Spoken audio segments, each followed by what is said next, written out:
Good morning. कल हम आपको यूएन की भाषा बता दिए थे। यूएन में 6 भाषा हैं, इंग्लिश, फ्रेंच, स्पेनिश, अरबी, रसियन, चाइनीज।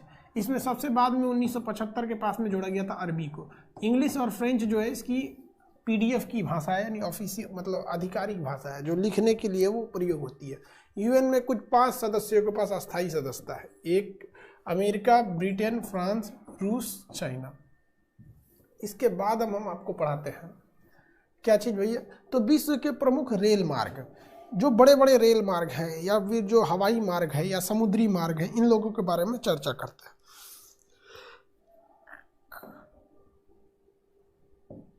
देखिए, एक है कैनेडियन पैसिफिक, सेंट्रल पैसिफिक और ट्रांस एंडियन।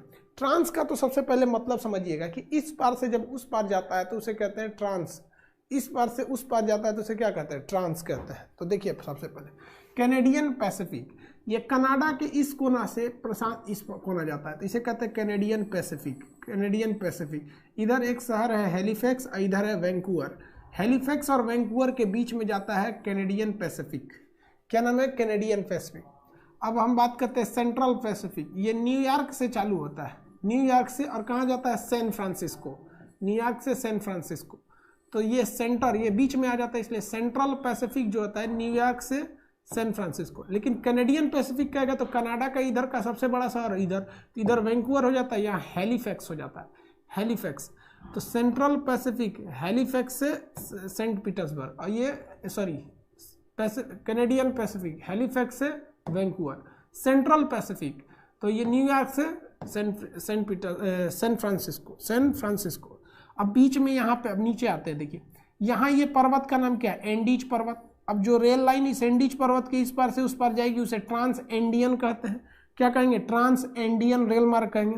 ये कहाँ से आती है, तो ये जाती है भैया Buenos Aires. Buenos Aires Argentina की राजधानी ब्यूनस आयर्स से। चिली का सबसे बड़ा शहर है बालपराजो, बालपराजो। तो ब्यूनस आयर्स से बालपराजो, ब्यूनस आयर्स से बालपराजो। आप अपने सादा नक्शा खोलेंगे और उस सादा नक्शा में इसे भरिएगा। ये सेंट्रल पैसिफिक न्यूयॉर्क से सैन फ्रांसिस्को, ये कैनेडियन पैसिफिक हैलिफैक्स से वैंकूवर। कैनेडियन पैसिफिक क्या, हैलिफैक्स से वैंकूवर जाती है, हैलिफैक्स से लेकर वैंकूवर, हैलिफैक्स से वैंकूवर, हैलिफैक्स से वैंकूवर। किसी को कोई दिक्कत, लिखे, बनाइए, अपने सादा नक्शा में बनाएंगे। ये वाले का नाम क्या है भैया, ये कैनेडियन पैसिफिक है, कनाडा से जा रहा है। ये सेंट्रल पैसिफिक है, अमेरिका जो है एकदम सेंटर में आता है, तो सेंट्रल पैसिफिक। ये ट्रांस इंडियन नहीं है, ट्रांस इंडियन। ब्यूनस आयर से बालपराजो, ब्यूनस आयर से बालपराजो। लिखिएगा, अपने मटेरियल खोल के उसमें फटाफट लिखेंगे। पहला जो लिखा होगा कैनेडियन पैसिफिक हैलिफैक्स से वैंकूवर, हैलिफैक्स से वैंकूवर। उसके बाद क्या लिखा होगा, ब्यूनस आयर से, ये सेंट्रल पैसिफिक न्यूयॉर्क से सैन फ्रांसिस्को। ये ब्यूनस आयर्स से बालपराजो, ब्यूनस आयर्स से बालपराजो, ब्यूनस आयर्स से बालपराजो, ब्यूनस आयर्स से बालपराजो। लिख लिए, ब्यूनस आयर्स से बालपराजो लिखिए।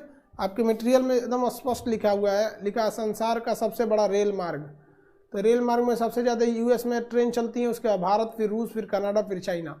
इसमें सबसे लंबा, इसमें देखिए 1 नंबर कैनेडियन पैसिफिक, कहाँ से, हैलिफैक्स से Vancouver. 2 number central Pacific, New York से सैन फ्रांसिस्को। 3 नंबर है ट्रांस एंडियन, ब्यूनस आयर्स से बालपराजो। अब 4 नंबर पे क्या है भैया, यूरोपियन ट्रांसकॉन्टिनेंटल और ओरिएंट।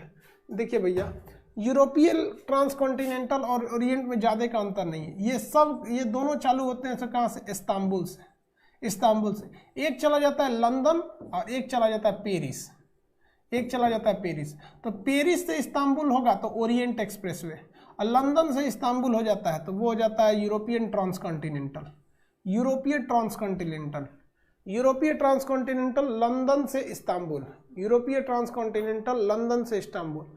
और यहाँ से क्या नाम है, ये जगह कौन सा भैया, पेरिस। पेरिस से इस्तांबुल जो जाता है, पेरिस से इस्तांबुल, पेरिस से जब भी इस्तांबुल जाएगा तो पेरिस से इस्तांबुल वाले को कहेंगे ओरिएंट एक्सप्रेस। तो ये ओरिएंट, ऊपर वाला यूरोपीय ट्रांस, देखिए ट्रांस मतलब यूरोप के इस पार से उस पार, यूरोपीय ट्रांसकॉन्टिनेंटल, और नीचे वाले को ओरिएंट, नीचे वाले को ओरिएंट।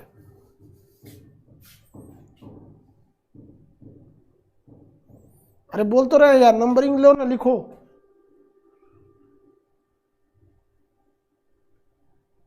अब कैसे लिखोगे यार, नर्सरी के बच्चे हैं जो बोर्ड पे लिखेंगे। मटेरियल खोले हैं कि नहीं, कितने नंबर पेज पे है मटेरियल? आपको बोले भी थे भरने के लिए।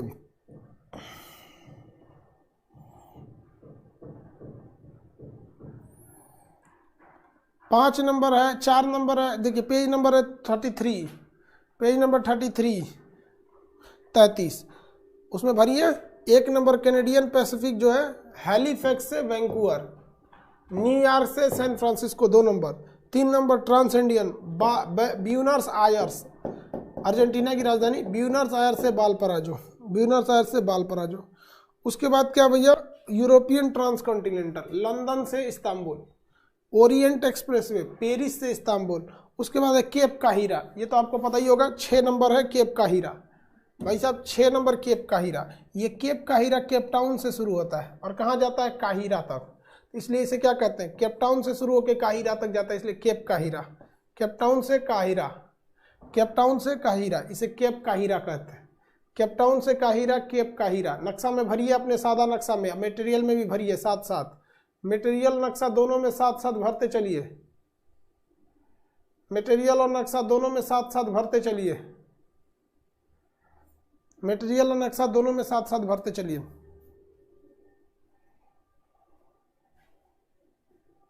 साउथ अफ्रीका से नहीं भैया, साउथ अफ्रीका का शहर काहिरा से केप टाउन तक, केप टाउन से काहिरा। अब आगे आते हैं देख, साइबेरियन, ट्रांस साइबेरिया। तो ये देखिए साइबेरिया के यहाँ से निकलता है जिसका नाम है व्लादिवोस्टोक। क्या निकलता है, व्लादिवोस्टोक। चीन कह रहा है कि व्लादिवोस्टोक मेरा था, लेकिन रूस से ज्यादा आंकड़ा नहीं, रूसवा मरबो करता है, इनको शांति हो जाते हैं। तो ये व्लादिवोस्टोक से निकलता है, ये कहाँ तक जाता है, सेंट पीटर्सबर्ग तक। व्लादिवोस्टोक से निकलता है सेंट पीटर्सबर्ग से, व्लादिवोस्टोक से सेंट पीटर्सबर्ग, ये लगभग 9000 किलोमीटर लंबा है, 9000 किलोमीटर लंबा। सबसे लंबा रेल मार्ग कौन सा है, ट्रांस साइबेरियन, सबसे लंबा रेल मार्ग ट्रांस साइबेरियन। अब भारत की देखिए ना लंबाई, इस पार से उस पार 3000 है, ये भारत इस पार से उस पार 3000 है, और ये इसको देखिए, ये यहाँ से लेके यहाँ तक है 9000 किलोमीटर। सबसे लंबा रेल मार्ग कौन सा है, ट्रांस साइबेरियन रेल मार्ग, सबसे लंबा रेल मार्ग ट्रांस साइबेरियन रेल मार्ग, सबसे लंबा रेल मार्ग ट्रांस साइबेरियन रेल मार्ग, सबसे लंबा ट्रांस साइबेरियन। व्लादिवोस्टोक से सेंट पीटर्सबर्ग, व्लादिवोस्टोक से सेंट पीटर्सबर्ग। इसके बाद आता है ऑस्ट्रेलियन ट्रांसकॉन्टिनेंटल, ये यहाँ से पर्थ है और इस साइड में सिडनी है, सिडनी से पर्थ, सिडनी से पर्थ, ऑस्ट्रेलियन ट्रांसकॉन्टिनेंटल। सिडनी से पर्थ कौन जाता है, ऑस्ट्रेलियन ट्रांसकॉन्टिनेंटल, पर्थ और सिडनी के बीच में ऑस्ट्रेलियन ट्रांसकॉन्टिनेंटल, ऑस्ट्रेलियन ट्रांसकॉन्टिनेंटल, याद रहेंगे, ऑस्ट्रेलियन ट्रांसकॉन्टिनेंटल।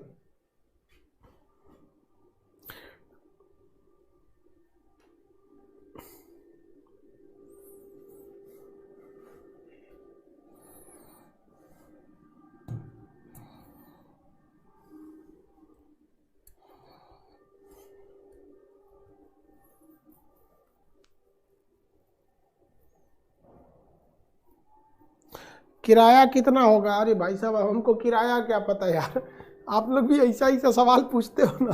पूछ रहा है सर किराया कितना लगता होगा व्लादिवोस्टोक से दिल्ली का। यार किराया कोई फिक्स थोड़ी होता है, वो तो एक ही ट्रेन में किराए अलग अलग होते हैं, एसी का अलग, जनरल अलग, स्लीपर अलग, फिर ट्रेन भी अलग अलग होती है, राजधानी का अलग, शताब्दी का अलग, दुरंतो का अलग, पैसेंजर का अलग, मालगाड़ी का अलग। अब ये सब आप जान के क्या कीजिएगा यार, आप लोग का भी जो क्वेश्चन रहता है कभी कभी मन करता है माथा लड़ा ले हम। किराया पूछ रहा है, ये जो किराया पूछ रहा है ना, ये सब विदाउट टिकट घूमने वाले हैं सब, ये जितना खचरा विदाउट टिकट वाला है सिर्फ किराया पूछ रहा है। गलती से भी चढ़ गया तो दिक्कत हो जाएगा। भर लिए आप लोग ऑस्ट्रेलियन ट्रांसकॉन्टिनेंटल, यार आपके मटेरियल में तो भरा ही हुआ है, कह रहे ऑस्ट्रेलियन ट्रांसकॉन्टिनेंटल, सिडनी से पर्थ, एस से नहीं समझ जाएंगे, सिडनी या पर्थ, व्लादिवोस्टोक। चलिए हम आपको यहाँ देते हैं, बड़ा फटाफट भरिए, फटाफट क्या भरिए, भरवा तो दिए ही हैं। इसको 1 नंबर, इसको 2 नंबर, ये हो गया आपका 3 नंबर। 4 नंबर कौन सा है भैया, यूरोपीय ट्रांसकॉन्टिनेंटल 4 नंबर है, और ओरिएंट एक्सप्रेस वे 5 है, केप काहिरा 6 है, ये वाला 7 नंबर है और ये 8 नंबर है। याद रहेंगे। अब हम आपसे क्वेश्चन पूछते हैं, आप बताइए सेंट्रल पैसिफिक कहाँ से कहाँ तक, सेंट्रल पैसिफिक कहाँ से कहाँ तक?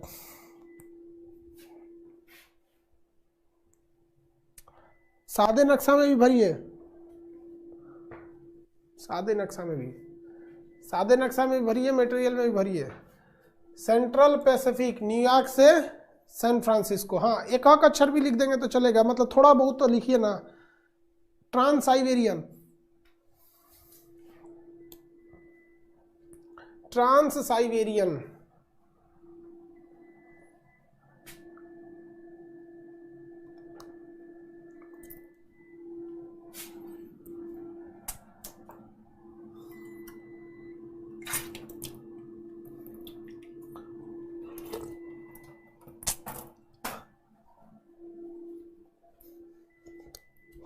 ट्रांस साइबेरियन, हाँ ठीक है, वेरी गुड।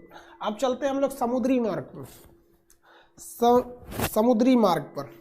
देखिए इसके बाद समुद्री मार्ग नहीं, हवाई मार्ग है। देखिए मटेरियल में आपका क्या है इसके बाद, हाँ सबसे लंबा वायु मार्ग। चलिए भैया वायु मार्ग देख लेते हैं। वायु मार्ग मतलब क्या होता है, हवाई जहाज का रास्ता। अभी भारत की कुछ महिलाएं आई हैं ना भारत में, सैन फ्रांसिस्को से लेके चली आई हैं सब भारत में जहाज।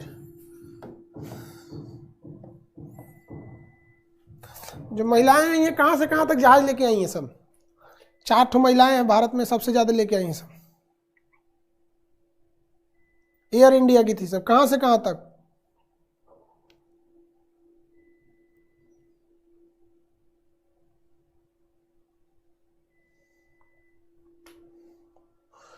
देखिए ध्यान से, वो जो भारत की महिला है ना, सैन फ्रांसिस्को से फ्लाइट लेके, ये सैन फ्रांसिस्को से फ्लाइट लेके एक ही बार बेंगलोर एयरपोर्ट, सोचा उतना दूर लेके चल आई है सब, बहुत ढीठ होती है सब महिला सब। चलिए हम लोग देखते हैं कि सबसे लंबा रेल मार्ग कौन सा है। सबसे लंबा जो रेल मार्ग है, हवाई जहाज का जो मार्ग है वो कौन सा है? वो है आपका न्यूयॉर्क। न्यूयॉर्क से जब उड़ान भरती है तो एक ही बार लंदन रुकती है। लंदन के बाद इसका स्टॉपेज आता है पेरिस, पेरिस के बाद काहिरा, काहिरा के बाद दिल्ली, दिल्ली के बाद बैंकॉक, बैंकॉक के बाद टोक्यो। ये केवल फ्यूल भरने के लिए उतरती है। अब वो भी जो आई थी सब ऐसा थोड़ी था कि फ्यूल नहीं भरी होंगी एक के बाद। देखिए ये फ्यूल भरते हुए आते हैं, पैसेंजर को नहीं उठाती हैं सब, ऐसा नहीं कि वहाँ पैसेंजर उठाएंगे सब, फ्यूल भरेगी सब। यहाँ से यहाँ फ्यूल भर ली, यहाँ फ्यूल भरे, यहाँ एक के बार ज़्यादा फ्यूल भर लेगा तो भारी हो जाएगा तो उड़बे नहीं करेगा। यहाँ फिर यहाँ न्यूयॉर्क, कौन कौन जगह उसमें भरिए, अपने मटेरियल में भरिए फटाफट। New York, London, Paris, Cairo, Delhi, Bangkok, Tokyo, Delhi, Bangkok, Tokyo. कैसे भरिएगा? तो भैया आपको ऐसे भरना है, न्यूयॉर्क, न्यूयॉर्क से तीर दीजिएगा लंदन, लंदन से तीर दीजिएगा काहिरा, काहिरा से तीर दीजिएगा आप लोग दिल्ली, दिल्ली से दीजिएगा बैंकॉक, बैंकॉक से दीजिएगा टोक्यो, टोक्यो, बैंकॉक से टोक्यो।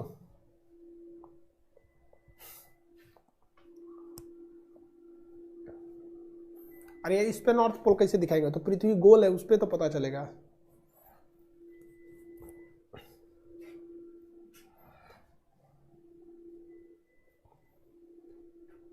हो गया। ये सबसे लंबा क्या था भैया? वायु मार्ग, सबसे लंबा वायु मार्ग है।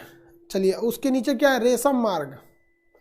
भाई साहब रेशम मार्ग, रेशम मार्ग पर यूट्यूब पर एक अलग से वीडियो बनाए हुए हैं, आप उस पर देखेंगे तो कुछ ज़्यादा डिटेल से 20 मिनट केवल रेशम मार्ग की चर्चा है। हम यहाँ समझा देते हैं, आप वहाँ भी चाहेंगे तो देख सकते हैं। लेकिन वहाँ जो बनाए हैं वो रेशम मार्ग जो है वो थोड़ा सा करंट से रिलेटेड है, ये थ्योरी से रिलेटेड, हम दोनों बता देते हैं। चाइना जो था ना वो पहले रेशम का खोज किया और रेशम का व्यापार करता था। रेशम का व्यापार इधर से करता था, इसको भेजता था और इधर ही से रेशम का व्यापार यूरोप वाले को बेचता रहता था। और इसके अलावे रेशम मार्ग एक ऊपर भी था, ये सेंट्रल एशिया में बेचता था। इन सारे रास्ते से चीन का व्यापार होता था और बेसिकली उस समय वो रेशम का व्यापार करता था। चाइना दूसरे देश को रेशम देता था, वहां से जो मिलता था ले आता था, भारत को रेशम मार्ग से रेशम बेच देता था नीचे और बदले में मसाला ले लेता था। अरब वालों से हीरे जवाहरात ले लेता था, मिस्र वालों से सोना चांदी ले लेता था, ऊपर वाले से जो ले लेता था। इसी को कहा गया था रेशम मार्ग। रेशम मार्ग पर चीन का दबदबा था क्योंकि चीन के पास रेशम बहुत ज्यादा मात्रा में थे, बाकी लोगों को पता ही नहीं था कि भैया ये रेशम होता कैसे है, और वहां से वो ले लेता था। चीन इसी मार्ग को दोबारा ओपन करना चाहता है और वो चाहता है कि हम फिर से कमाएं, ऐसे कमाएं कि लोगों से पैसा ले, मेरा नाम रहे, जिसका नाम है one belt one road, OBRB, जिसी को बोलते हैं belt and road initiative, BRI project. इसके तहत वो क्या करता है, जो जो देश यहाँ आ रहे हैं उन सबको कर्जा देता है, लो करोड़ रुपया लो, ट्रेन बनाओ, जहाज बनाओ, पुल बनाओ, एयरपोर्ट बनाओ, रेलवे लाइन बिछाओ, नहर बिछाओ। श्रीलंका को खूब पैसा दिया, लो लो हमसे लो हमसे लो हमसे लो, श्रीलंका चपचपा के ले लिए, ब्याज ले रहा है वो। मालदीव को कहा तुम भी ट्रेन बनाओ, सड़क बनाओ, पुल बनाओ, बिजली घर बनाओ, ये बनाओ, हमसे पैसा ले लो। सोमालिया तुम भी लो, पाकिस्तान तुम भी लो, सबको पैसा बांट रहा है। इतना पैसा बांट दिया कि कोई चाइना के खिलाफ नहीं जाता है। इसी को कहा गया था रेशम मार्ग। हालांकि भारत का एक राजा था कनिष्क, कनिष्क की पत्नी को न रेशम बड़ी पसंद था, तो कही कि रेशम बनता कैसा है। कनिष्क क्या किया, पकड़ के चीन वालन के बड़ी मार मारा था, पकड़ के ऊपर वालन को। कनिष्क जो था, ऊपर वाला जो रेशम मार्ग था ना, वो पकड़ के बड़ी मार मारा, कहा कि बता तो चोट्टा कहीं का रेशम कैसे बनता है। इतना ना मार मारा था ना, वो कह रहा था नहीं बताएंगे, तो कहा कोई बात नहीं, मारो साले को, अब इससे पूछना भी मत। मार मार के कर, अरे हम बता रहे हैं, तो करे दूर सोचते मत बताओ, मार मार बता रहा है, अरे ऐसे बनता है, रेशम का कीड़ा होता है, मत बताओ तुम साले, मार तो रखे। मार मार के चाइनीज सबको उबाल दिया सब। और आज दुनिया में भारत एकमात्र देश है जिसके पास चारों कैटेगरी के रेशम मिलते हैं।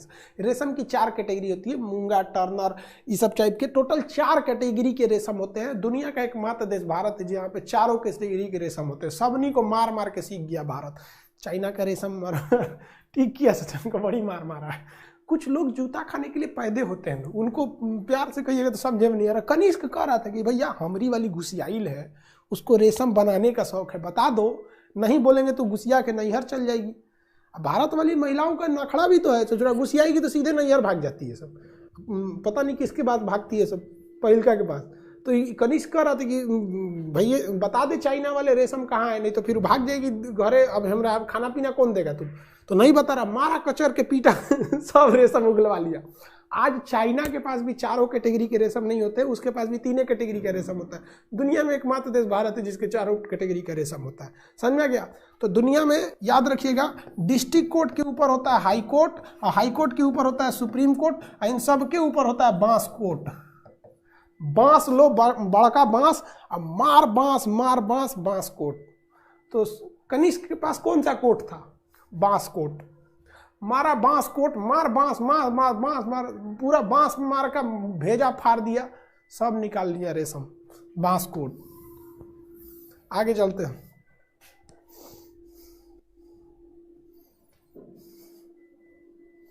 चलिए ध्यान से समझिए, रेशम मार्ग समझ में आ गया। इसी रेशम मार्ग को दोबारा चालू करना चाहता है कौन? Xi Jinping. वो इस रास्ते में आने वाले जितने देश हैं उन्हें इतना कर्जा दे रहा है जो कभी वो कर्जा चुका नहीं सकते। जैसे मान के चलिए कि आपको कोई कर्जा ले लेगा, लो 10 करोड़ रुपया लो, बिजनेस करो आराम से, और 2 साल बाद लौटाना। आप 10 करोड़ रुपया देख के कंफ्यूज हो जाएंगे, करेंगे क्या करेंगे रे इतना पैसा, और चौपट हो जाएंगे, एकदम पक्का चौपट हो जाएंगे। चाइना जानता है कि ऐसा ऐसा लोग को दिया कुछ, जैसे चाइना पाकिस्तान को कर्जा दिया CPEC के बाद। अगर पाकिस्तान को बच्चा बच्ची लड़का लड़की सहित कबाड़ में बेचा जाएगा ना पाकिस्तान को, तो उसका कर्जा नहीं चुक सकता है जितना उसने चाइना से कर्जा ले लिया। जितनी GDP उससे ज़्यादा कर्जा ले रखा है। समझा गया? अरे भैया पूरे पाकिस्तान का जो कराची स्टॉक एक्सचेंज है ना, जैसे हम लोग का सेंसेक्स है ना, सेंसेक्स निफ्टी, वैसे पाकिस्तान का कराची स्टॉक एक्सचेंज जितना पैसा है ना, उससे ज़्यादा मुकेश अंबानी के पास पैसा है। ये क्या क्या सपने देखते हैं सनम। क्या बताएं हम इन लोग के सपने देखने पे, कोई बात नहीं भाई, इस पे अभी जीएसटी नहीं है। इन लोग को समझ में नहीं आता है, मतलब इन लोग को लगता है कि हम भारत वाले बहुत लोल होते हैं, मतलब तुम आओगे मारोगे चले जाओगे, हम लोग कहेंगे हाँ हाँ आइए, इमरान खान के नजायज औलाद आइए मारिए हमको चले जाइए। अरे ससुरा कहीं क्या तुम लोग उल्टा सीधा बतिए करेगा, यहाँ पे मार के चल जाएंगे हम लोग। हम तो साला नसर के कच्चे खा जाएंगे। चलो यार ध्यान देखते हैं, समझ में आ गया, छोड़ो ये सब बात। रेशम मार्ग समझ में आ गया हम लोग, रेशम मार्ग लिख लीजिए कि क्या लिखेंगे। यह चीन को यूरोप से जोड़ता था, यह समुद्र तथा स्थल दोनों से था। स्थलीय रेशम मार्ग पर कनिष्क ने अधिकार कर लिया था। यह क्वेश्चन पूछता है कि रेशम मार्ग पर अधिकार करने वाला राजा कौन था? कनिष्क। हाँ, उसके बाद जानते हैं कनिष्क का क्या किया? बहुत खचरा था, बदमाश बहुत था, होना भी चाहिए ऐसे ही राजा को। लाठी ले ले अपने सिपाही को बैठा दिया था ये रास्ते पे, कहा था कि जितना रेशम खरीद के जाएगा सब लौटते टाइम 18% जीएसटी लेना। जीएसटी लेता था उनसे, मतलब टैक्स लेता था। कहता था कि अगर तुम चाहते हो बिना पिटाए इधर से जाए तो तुमको हमको पैसा देना पड़ेगा। अब दे बांस मारा। चाइनीज सब पहले ही पैसा निकाल के आता था, आप कनिष्क के आदमी हैं, हाँ लीजिए पैसा दे दीजिएगा, हम पीटिएगा मत। देखो तो अपने हम लोग छोटे छोटे होते हैं, भागियो नहीं पाते हैं, कचर देते हैं आप लोग, तो कनिष्क वाला कचर दिया। और आज हम लोग कनिष्क वाले को हम लोग भूल गए। चाइना का जवाब केवल कनिष्क नीति है। चाइना का जवाब कौन है? कनिष्क नीति। चलिए भैया आगे क्या चीज है?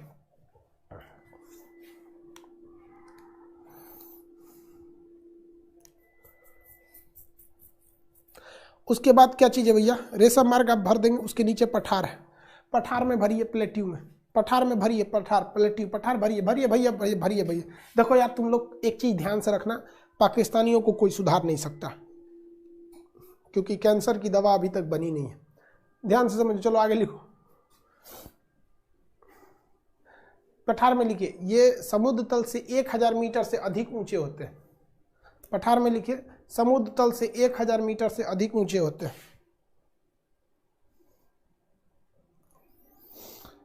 पठार में लिखो।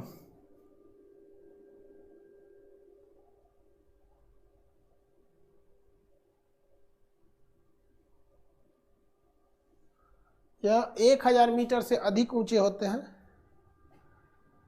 यह खनन या खनिज तथा यहाँ खनिज ज्यादा होता है, यहाँ खनिज तथा झरना पाया जाता है। खनिज मतलब लोहा, यूरेनियम, तांबा, कॉपर, ये सब, तथा झरना, पानी वाला झरना, ये ऊंचाई पे होता है, पानी गिरेगा तो झरना। यहाँ खनिज तथा झरना पाया जाता है, यहाँ खनिज तथा झरना पाया जाता है, झरना, यहाँ खनिज तथा झरना पाया जाता है। रेशम मार्ग क्या लिखवा दे यार, अपने से नहीं लिख सकते हो रेशम मार्ग। चीन का रेशम व्यापार का मार्ग था, चीन को यूरोप से जोड़ता था। इसके समुद्र तथा स्थल 2 रास्ते थे। ऊपर वाले स्थलीय भाग पर कनिष्क ने अधिकार कर लिया। अब इसमें क्या लिखवाएंगे यार, आप मैट्रिक नहीं पढ़े हैं क्या? हो गया होगा, हो गया है।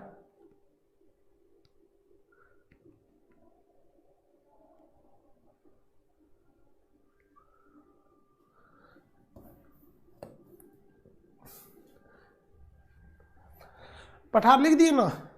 पठार में क्या लिखे? ये समुद्र तल से 1000 मीटर से अधिक ऊंचे होते हैं, यहाँ खनिज तथा झरने पाए जाता है। उसमें कुछ पठार है, कोलंबिया का पठार, कोलोराडो का पठार, चियापास का पठार, मेसेटा का पठार, अंतोलिया का पठार, पोटवार का पठार, दक्कन का पठार, तिब्बत का पठार, सान का पठार।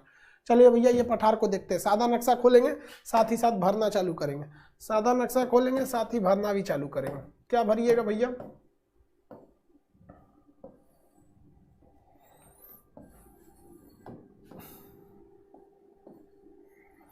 क्या भरिएगा भैया सादा नक्शा में? तो भैया देखिए, सबसे पहले कोलंबिया का पठार है मैक्सिको में, कोलोराडो का पठार है अमेरिका में, चियापास का पठार है मैक्सिको, सबसे कोलंबिया का पठार कनाडा, कोलोराडो का पठार अमेरिका, चियापास का पठार मैक्सिको, चियापास का पठार मैक्सिको। कितने पठार है? नंबरिंग क्या है भैया? देखिए, 1 नंबर है आपका कोलंबिया का पठार कनाडा, कोलोराडो का पठार अमेरिका, चियापास का पठार मैक्सिको। याद कैसे रखिएगा भैया? क से कोलंबिया, क से कनाडा। कोलोराडो नदी कहाँ है? अमेरिका में है। कोलोराडो नदी द्वारा बनाए गए गड्ढे का नाम क्या है? कोलोराडो नदी द्वारा बनाए गए गड्ढे का नाम, अरे बाप रे, हिचकी इतना भयानक आता, लगता फेफड़े तोड़ देगा। गड्ढे का नाम क्या है?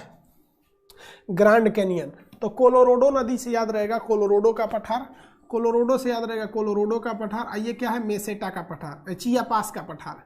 तो नक्शा, जो सादा नक्शा खोलिएगा उस पर नाम क्या लिखेंगे? पठार। नाम क्या लिखेंगे? पठार। ये कनाडा और अमेरिका में मिला के एक नंबर कौन सा? कोलंबिया का पठार, कोलोराडो का पठार, चियापास का पठार। स्पेन में है मेसेटा का पठार, स्पेन में है मेसेटा का पठार। 4 नंबर स्पेन में है मेसेटा का पठार। 5 नंबर तुर्की का पठार। बताइए तुर्की में कौन सा पठार है? तुर्की में कौन सा पठार होगा? फटाफट हमको चाहिए, तुर्की में बताइए कौन सा पठार होगा? तुर्की में पठार का नाम बताइए, तुर्की के पठार का नाम।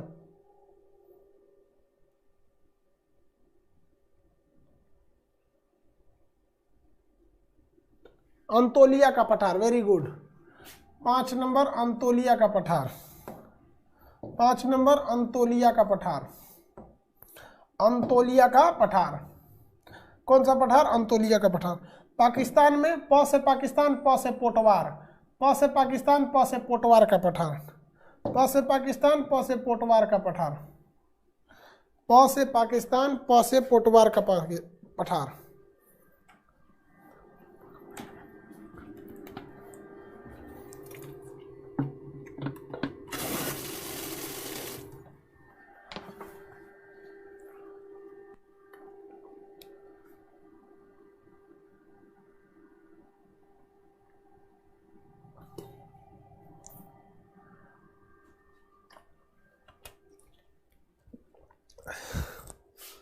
हो गया?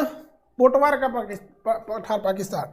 दक्कन का पठार, दक्कन का पठार भारत, दक्कन का पठार भारत, दक्कन का पठार भारत। उसके बाद तिब्बत है कि शान है? तिब्बत का पठार, उसके बाद है शान का पठार। देखिए 7 नंबर कुछ और है। अच्छा 7 नंबर दक्कन का पठार होगा, हम गलती से लिख दिए, नंबरिंग गड़बड़ कर दिए, 6 के बाद 7 आता है। तो चलिए 7 नंबर दक्कन का पठार। 8 नंबर तिब्बत का पठार, 8 नंबर तिब्बत का पठार। दुनिया का सबसे बड़ा पठार तिब्बत का पठार, दुनिया का सबसे बड़ा पठार तिब्बत का पठार। 9 नंबर शान का पठार म्यांमार में, 9 नंबर शान का पठार म्यांमार में, 9 नंबर शान का पठार म्यांमार में। तो भैया टोटल देखिएगा पठार में देखेंगे तो यहीं पे आपको 4 गो मिल जाएगा, अगल बगल में पड़ोस में। प से पाकिस्तान पोटवार का पठार, दक्षिण भारत में दक्कन का पठार, चीन का तिब्बत पठार तो भैया पूरी दुनिया को पता है, चीन का तिब्बत का पठार, और ये शान का पठार म्यांमार में। इस बार यूपीएससी में पूछा था आपका, शान का पठार कहाँ है? तो चीन में, क्या सॉरी म्यांमार में, शान का पठार म्यांमार में। अंतोलिया का पठार ये तो याद ही रहेगा क्योंकि तुर्की का 97% एरिया अंतोलिया है, तो अंतोलिया का पठार। ये यूपीपीसीएस में एक बार क्वेश्चन पूछा था कि अंतोलिया का पठार कहाँ है, एशिया के किस दिशा में? तो अंतोलिया का पठार एशिया के पश्चिम दिशा में, अंतोलिया का पठार एशिया के पश्चिम दिशा में, अंतोलिया का पठार एशिया के पश्चिम दिशा में, अंतोलिया का पठार एशिया के पश्चिम दिशा में। अब आपको नहीं दिखता है भैया, ये एशिया कॉन्टिनेंट है और इसके वेस्ट डायरेक्शन में है। इसमें बताने वाली चीज क्या है हमको ये समझ में नहीं आ रहा। एशिया के पश्चिम डायरेक्शन में। मेसेटा का पठार स्पेन में है, मेसेटा का पठार स्पेन। चियापास का पठार मैक्सिको, चियापास का पठार मैक्सिको, चियापास का पठार मैक्सिको। किसी को कोई दिक्कत? चियापास का पठार कहाँ है? मैक्सिको में है। कोलंबिया का पठार कनाडा, कोलोराडो का पठार अमेरिका, कोलोराडो का पठार अमेरिका। अब ध्यान दीजिए, सबसे बड़ा पठार तिब्बत का पठार, लेकिन तिब्बत के पठार का यह छोर जो पाकिस्तान के पास चला जाता है ना, ये बहुत ज़्यादा ऊंच गया, उड़ गया है, तो उसको कहते हैं पामीर का पठार। तो सबसे बड़ा कहेगा तो तिब्बत, सबसे बड़ा कहेगा तो तिब्बत, सबसे ऊंचा कह देगा तो पामीर का पठार, सबसे ऊंचा कह देगा तो पामीर का पठार। सबसे बड़ा पठार तिब्बत का पठार। पठार खनिज के लिए अच्छे होते हैं कि नहीं? खनिज के लिए अच्छे होते हैं। खनिज के लिए क्या होते हैं? अच्छे होते हैं। झरना यहाँ पाया जाता है क्योंकि ऊंचाई होती है इसलिए गिरता है। मटेरियल में फटाफट भरिए, देश भरिए फटाफट। हम आपको 2 मिनट का भी समय नहीं देंगे, 1 मिनट का समय देते हैं। मटेरियल खोलिए फटाफट भरिए। 1 नंबर कोलंबिया का पठार कहाँ है? देश भरिए। हम बस देश देखना चाहते हैं, जल्दी जल्दी भरिए देश, उसके बाद बताएंगे।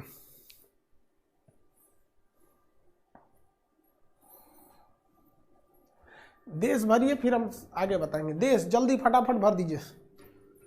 भर लिए? हो गया, वेरी गुड। देश भर लिए, देश भर लिए ना। अब उसमें 8 नंबर जहां लिखा है तिब्बत का पठार, वो लिखिए, उसमें नीचे खाली जगह दिया होगा, लिखिएगा 5000 मीटर ऊंचा, 5000 मीटर ऊंचा सबसे बड़ा पठार, 5000 मीटर ऊंचा सबसे बड़ा पठार, 5000 मीटर ऊंचा सबसे बड़ा पठार है, 5000 मीटर ऊंचा सबसे बड़ा पठार है। ये 8 नंबर किस में भरना है? 8 नंबर किस में भरना है भैया? तिब्बत के पठार में। 8 नंबर जहां लिखा है तिब्बत के पठार, उसमें लिखिए सबसे बड़ा, सबसे बड़ा, सबसे बड़ा। हो गया, चलिए सबसे बड़ा। 5 नंबर जो अंतोलिया भरे हैं तुर्की, 5 नंबर जो अंतोलिया भरे हैं तुर्की अपने मटेरियल में, उसमें लिखिए एशिया के पश्चिम में, एशिया के पश्चिम में। 5 नंबर जो तुर्की लिखे हैं उसमें लिखिए एशिया के पश्चिम में। 5 नंबर जो तुर्की भरे हैं उसमें लिखिए एशिया के पश्चिम में।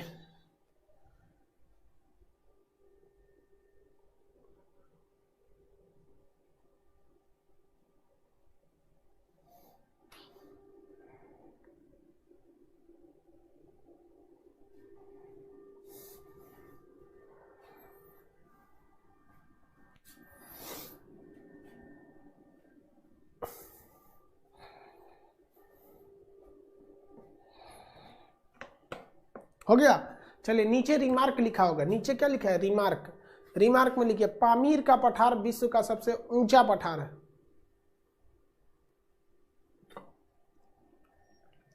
पामीर का पठार विश्व का सबसे ऊंचा, नीचे रिमार्क करके लिखा होगा पामीर का पठार। रिमार्क में लिखिए पामीर का पठार विश्व का सबसे ऊंचा पठार है, पामीर का पठार विश्व का सबसे ऊंचा पठार है। पामीर का पठार विश्व का सबसे ऊंचा पठार है।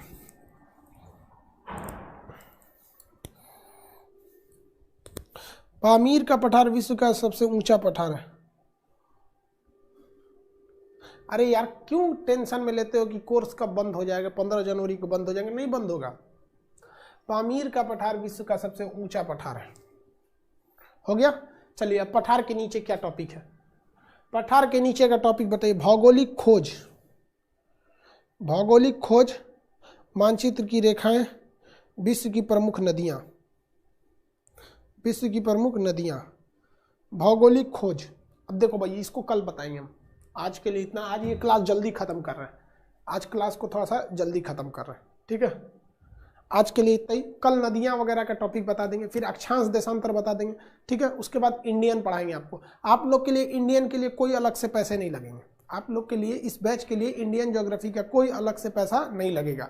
इंडियन मैप के लिए नेक्स्ट जो बैच आएगा उसको, जिसको वर्ल्ड मैप पढ़ना है वो अलग से एडमिशन लेगा, जिसको इंडियन मैप पढ़ना है वो अलग से एडमिशन लेगा।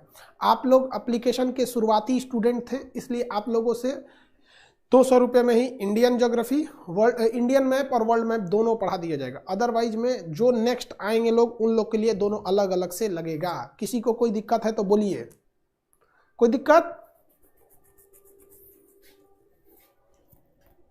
नहीं ना? बस अब वर्ल्ड खत्म होने के कगार पे है और इंडिया, देखिए वर्ल्ड का टॉपिक थोड़ा बड़ा रहता है और हम आपसे भी इस बात की हम स्वीकार करते हैं कि जो ऐप शुरू में था ना, तो शुरू में हम लोग को भी कुछ खास आइडिया नहीं था।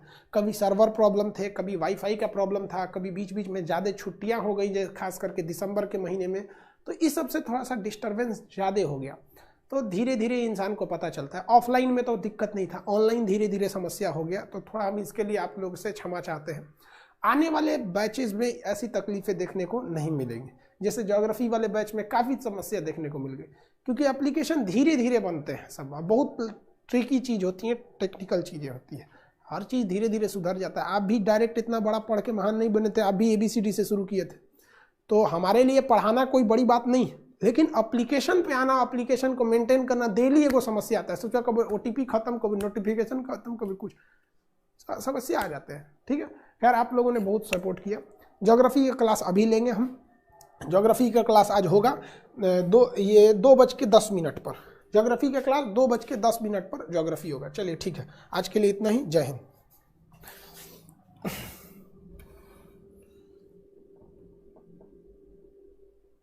पामीर किस कंट्री में भैया? चाइना में ही है।